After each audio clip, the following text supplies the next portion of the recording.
está mais do que preparado para pleitear esse cargo, discutir na sociedade esse tema que é tão tabu, porém tão necessário. Todo mundo tem que ter os mesmos direitos. Totalmente contra. Uma cidade muito mais saudável para todas as pessoas. Olá, eu sigo aqui com a série de entrevistas com os candidatos à Prefeitura de Limeira e pela ordem de aceitação do convite, ficou certo que hoje eu vou falar com Dylan Carli, do PSOL.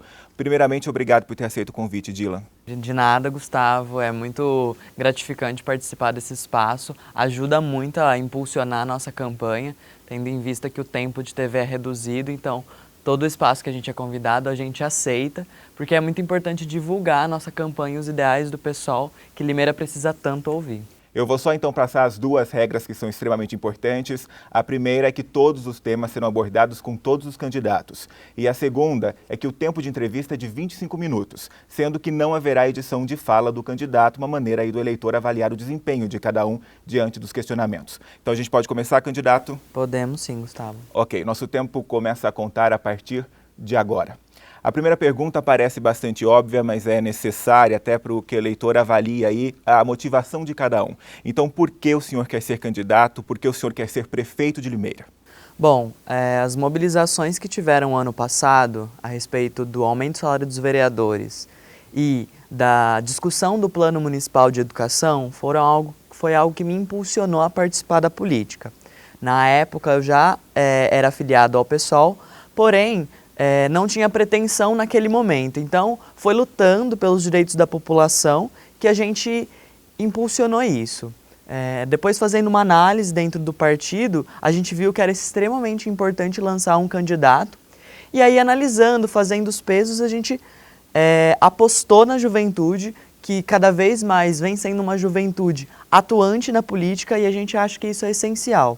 Sendo assim, foi levantado o meu nome, e é importante ressaltar que esse levantamento foi um levantamento coletivo. Então, foi algo que o coletivo me escolheu enquanto candidato. E eu abracei com a maior felicidade, assim, porque a gente vem entendendo que a gente está mais do que preparado para pleitear esse cargo e, se possível, conseguir aí dar uma nova forma de se fazer política na cidade de Limeira.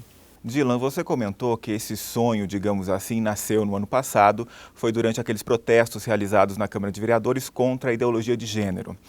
Você ficou conhecido naquela época por ter protagonizado um beijo gay durante um protesto. O que eu queria saber é o seguinte: vamos ignorar de uma vez os preconceituosos e vamos só avaliar o comportamento daquelas pessoas, as que aprovam a atitude como uma forma legítima de protesto e aquelas que pensam assim, não era necessário ter feito aquilo naquele local.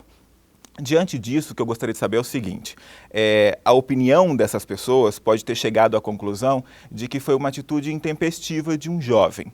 O que garante que esse comportamento intempestivo de um jovem não seja o tom caso você seja eleito? Esse comportamento irá influenciar, digamos assim, a sua gestão enquanto prefeito ou não?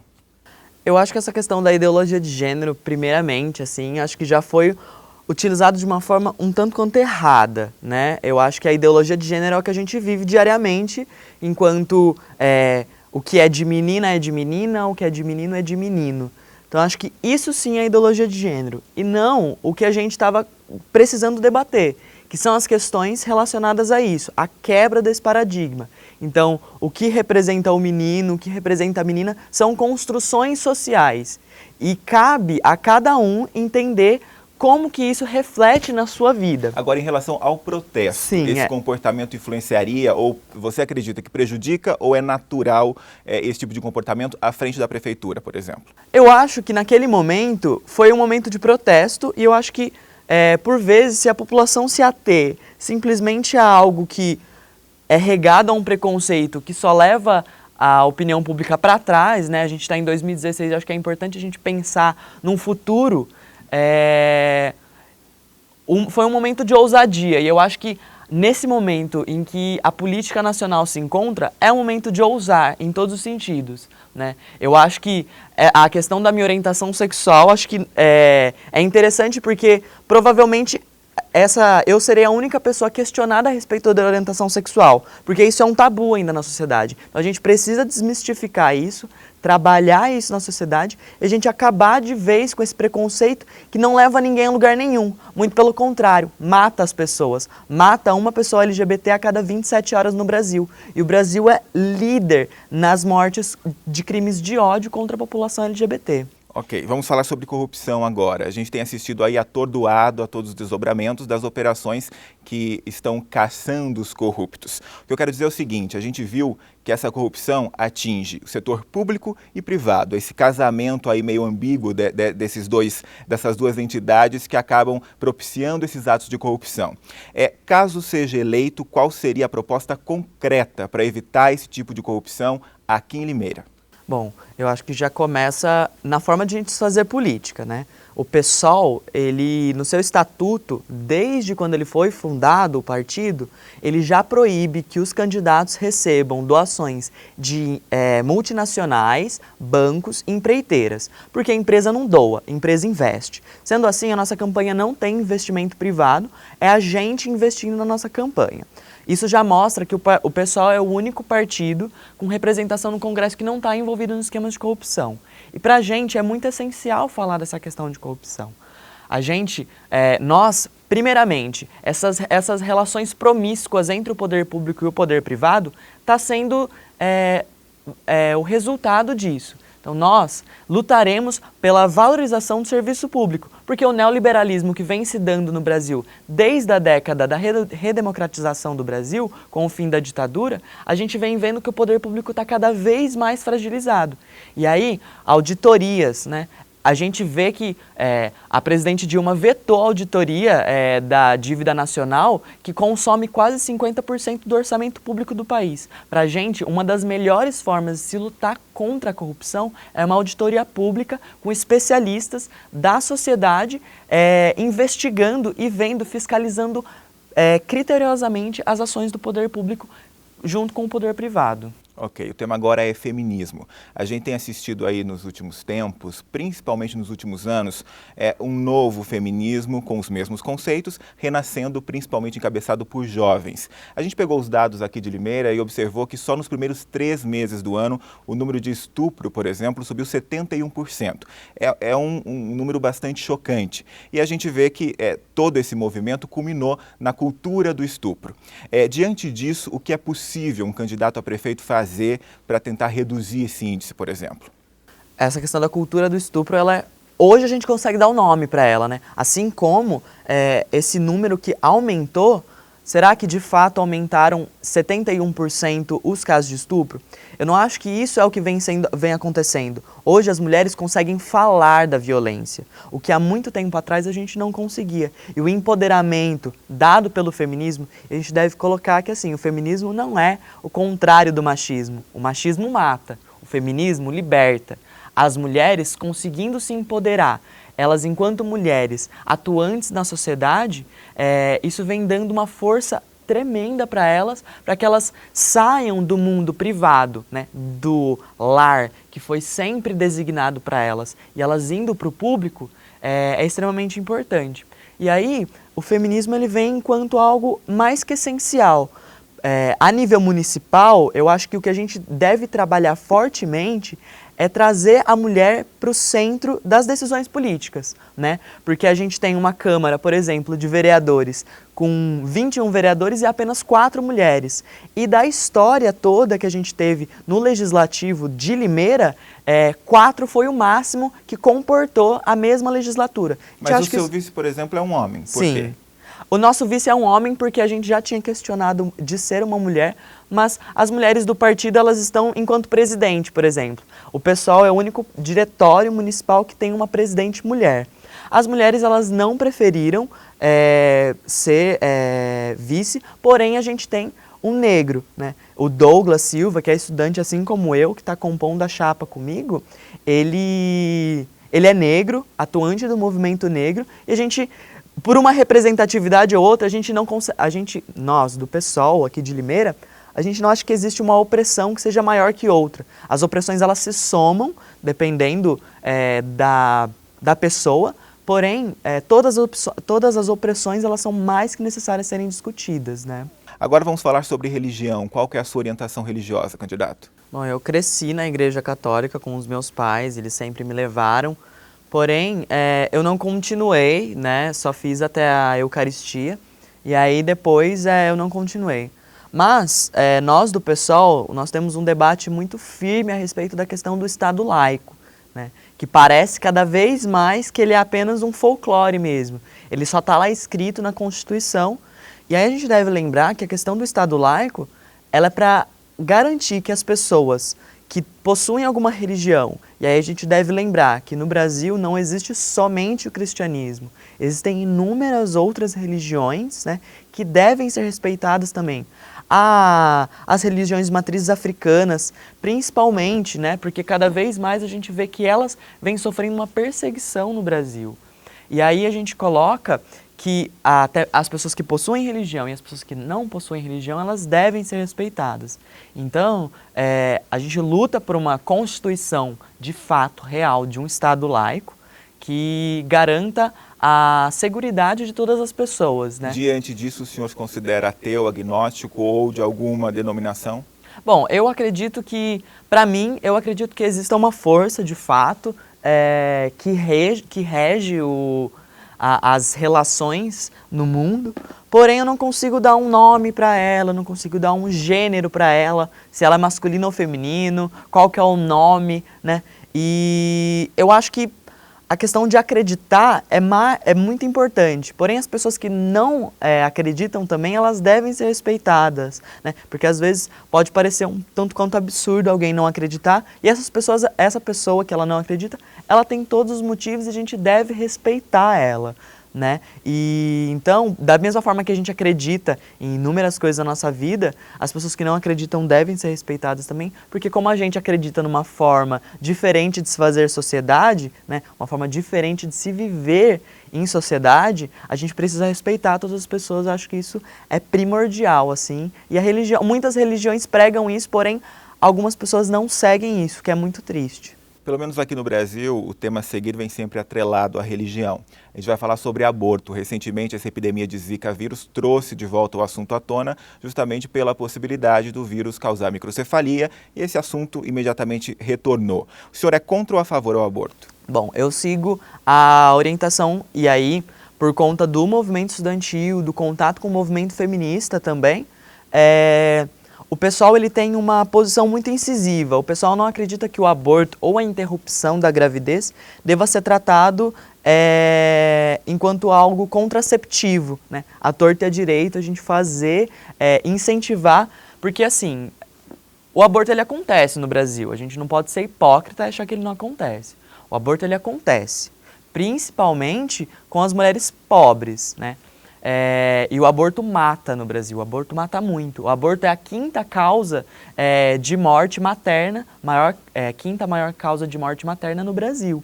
E aí, entender que as mulheres ricas, elas conseguem ir, as mulheres têm um poder aquisitivo, elas conseguem ir até uma clínica segura, ainda que clandestina, porém segura, e elas fazem o aborto, e é como se nada tivesse acontecido na vida dela. As mulheres que não têm um poder aquisitivo, elas abortam no quintal da casa dela com agulhas ou qualquer coisa do tipo, quando ela, com remédios, com chás abortivos, quando elas posteriormente chegam até o hospital, elas são criminalizadas por isso. Então, além de ela ter sofrido o descaso do poder público que não olhou para isso, porque a gente tem que entender que o aborto ele é um debate muito necessário no Brasil, né? A questão da gravidez na adolescência, a gravidez não planejada, o abandono do parceiro, que acontece muito no Brasil. Então, assim, a mulher ela é criminalizada no Brasil. E o Uruguai, que recentemente legalizou o aborto, e a gente deve entender que quando a gente legaliza, a gente tem políticas públicas efetivas para isso. Então a gente tem um acompanhamento psicológico, a gente tem um acompanhamento judicial, a gente tem todo o suporte para a mulher que, caso ela não se sinta preparada para ser mãe, ela deve ter esse direito. E então, o Uruguai, quando ele legalizou o aborto, que foi recentemente, o índice, o número de abortos, ele diminuiu, né? O número de interrupções da gravidez diminuiu. Então, assim, esse fantasma que existe de que, se a gente legalizar, todas as mulheres vão querer fazer aborto. O aborto ele é uma prática totalmente invasiva que ataca muito as mulheres, né? A gente não defende que a mulher ela simplesmente faça o aborto. Precisa ter um cuidado total com isso, discutir na sociedade esse tema que é tão tabu, porém tão necessário. Agora, direitos LGBT. A gente tem assistido aí um certo avanço, mas ao mesmo tempo o discurso barra em questão jurídica. Significa que o Supremo Tribunal Federal aprovou e obriga os cartórios a realizarem a união estável entre pessoas do mesmo sexo. Embora algumas pessoas ligadas ao movimento acreditam que a lei deveria avançar e na verdade, contemplar, digamos assim, o casamento gay como instituição.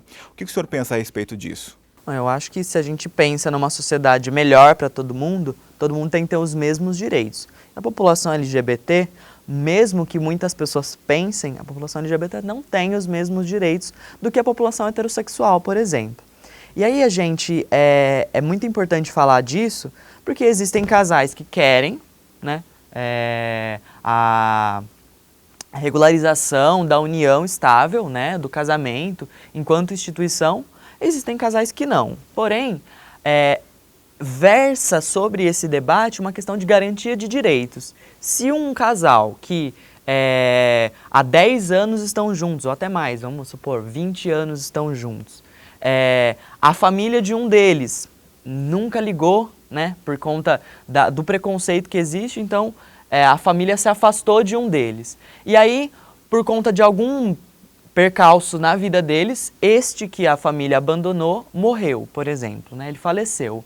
E esses dois, nesses 20 anos, construíram inúmeras coisas juntos, né? Porque, pasmem, assim, os casais homossexuais, os casais homoafetivos, eles são casais, né? O amor existe, amar sem temer, né?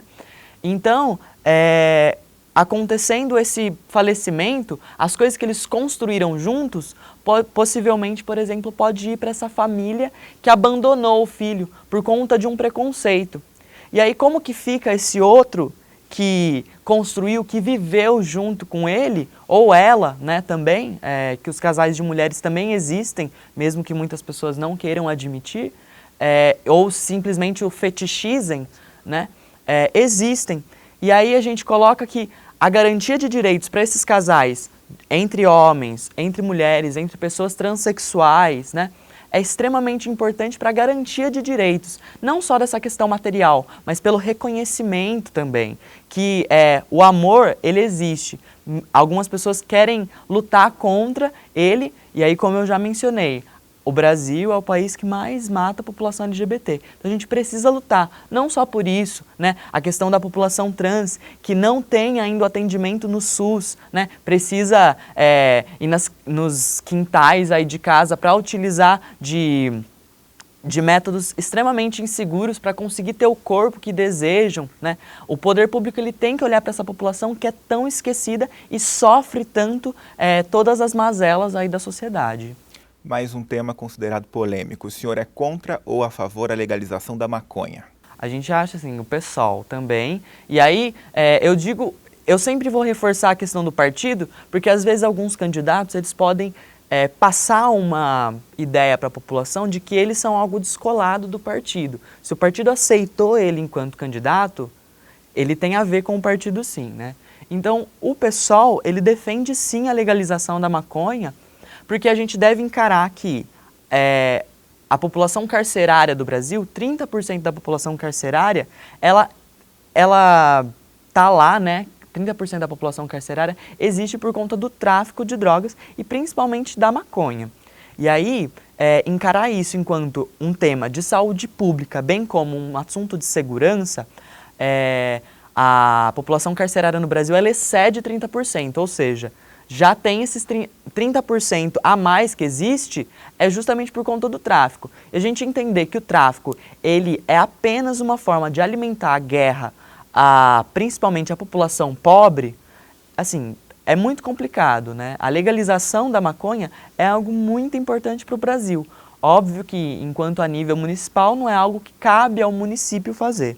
Porém, é um debate que tem que ser colocado porque a criminalização do uso, ela alimenta o tráfico. O tráfico ele só existe porque ele não é legalizado. As drogas lícitas, como o álcool e o cigarro, matam muito mais do que a maconha, por exemplo, né? E, bem como o tráfico, ele alimenta a milícia da polícia, bem como políticos, né? Então o tráfico, ele está presente na política sim. É hipócrita, né? Principalmente grandes políticos, né, que utilizam da questão da criminalização das drogas e até mesmo a polícia para legitimar essa guerra às drogas. E existe vários estudos que mostram que a guerra às drogas no mundo deu errado, porque ela simplesmente financia a indústria bélica, financia a milícia da polícia, como eu já mencionei, e financia políticos também. E aí a gente vê que existem bairros, existem favelas, existem grupos sociais que vivem com medo, porque eles são exterminados na chacina, que é a guerra às drogas. Ok, vamos avançar em segurança pública. O senhor é contra ou a favor da redução da maioridade penal? Se sim, para quanto? A gente é contra a redução da maioridade penal, a gente acredita que a gente deva criar mais bancos na escola do que bancos de réus, né? A gente quer que a juventude ela esteja na escola, participando de atividades esportivas, atividades culturais, dentro da escola, porque a criminalidade ela existe e ela é muito atrativa para os jovens, principalmente que a gente vive numa sociedade de consumo e a criminalidade vai dar o consumo que a juventude é posto para ela que é necessário ela consumir para ela ser alguém na sociedade, né? Então, a redução da maioridade penal é um atraso para a sociedade brasileira. A gente não deve entender a questão da redução da maioridade penal, os crimes que a juventude comete, enquanto algo de vingança. A ausência do Estado, ela acontece, sendo assim a gente vai ter um aumento da criminalidade da juventude. O Estado ele tem que estar presente na construção desse sujeito, com educação, com saúde, com esporte, com cultura, com lazer. Sendo assim, a gente vai conseguir, de fato, acabar com essa questão da redução da maioridade penal. Candidato, eu peço que o senhor, a partir de agora, a gente se concentre em respostas objetivas, até para a gente conseguir dar conta de todos os temas. Certo. O próximo é Escola Sem Partido. Recentemente, esse tema também veio à tona no meio acadêmico e no meio político, porque um projeto de um grupo acabou se tornando diversos projetos de lei por todo o Brasil. O projeto, minimamente, a grosso modo, quer evitar que os professores tenham algum tipo de ideologia partidária dentro da sala de aula. O senhor é contra ou a favor desse tipo de proposta? Totalmente contra. Uma escola sem pensamento crítico não é uma escola. A escola ela deve preparar o ser humano para ele conseguir olhar a sociedade. O pensamento crítico está necessariamente ligado a partido? Essa proposta já tem um partido, né? Como que a gente vai analisar, sei lá, a Revolução Francesa sem ter uma criticidade? Como a gente vai analisar a ditadura no Brasil sem ter uma criticidade? A gente precisa sim ter, e aí não são ideologias partidárias que são colocadas, até porque os estudantes, eles engana-se muito quem acha que se um professor falar sobre sindicalismo na sala de aula, o estudante vai sair um sindicalista. Engana-se muito quem pensa isso. Cotas raciais, a favor ou contra? Mais do que necessário, a gente precisa democratizar o ensino no Brasil. População negra na universidade, sim. Funcionalismo público. Recentemente a gente viu aí muitos políticos sugerindo a redução de cargos comissionados. Se isso é politicagem ou não, é uma atitude, uma forma de pensamento. O senhor faria o quê para equilibrar os gastos? É uma possibilidade reduzir cargos? Com certeza. Na nossa proposta de governo, a gente quer reduzir em 70% os cargos comissionados, porque é a forma de se fazer a velha política sendo implantada aí, né? Troca de votos por cargos. A gente quer valorizar o servidor público de carreira, com o plano de carreira, e não o que muitos governantes fazem, que eles inventam a roda toda vez que eles entram, né? Eles entram, inventam um monte de coisa e não valorizam o funcionário público que estava lá desde antes. A gente quer valorizar o servidor público em todas as suas competências. Agora, a reforma agrária. Recentemente, o governo atual anunciou um corte bilionário aí de gastos com esse tipo de projeto. O que o senhor faria para tentar equilibrar aí essa questão? A nível municipal, a reforma agrária não cabe ao município, né?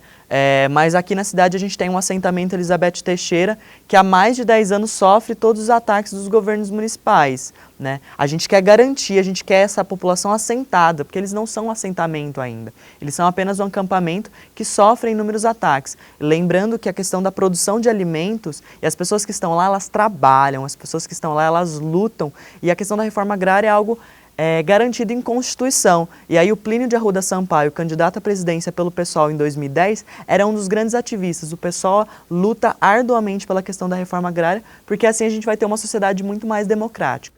Para a gente encerrar, nós temos menos de um minuto. É de se esperar que todo candidato ou todo prefeito queira deixar um legado ao final da sua gestão. Então, eu gostaria que você definisse qual é a principal proposta, qual é o legado que você gostaria de deixar.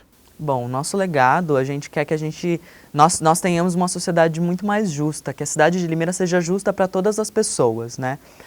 Essa é a proposta do pessoal em todos os espaços que ele está, que a população limeirense seja presente na política, que não entenda que a política é apenas o voto, né? E se for votar, vota em 50, vota em PSOL, mas colocar que a gente tem uma sociedade muito menos desigual, investindo em educação, investindo em transporte, indo contra a especulação imobiliária que tanto ataca a cidade de Limeira, melhorando, tendo uma cidade muito mais saudável para todas as pessoas. Candidato, nosso tempo acabou. Muito obrigado pela entrevista. Muito obrigado você, Gustavo.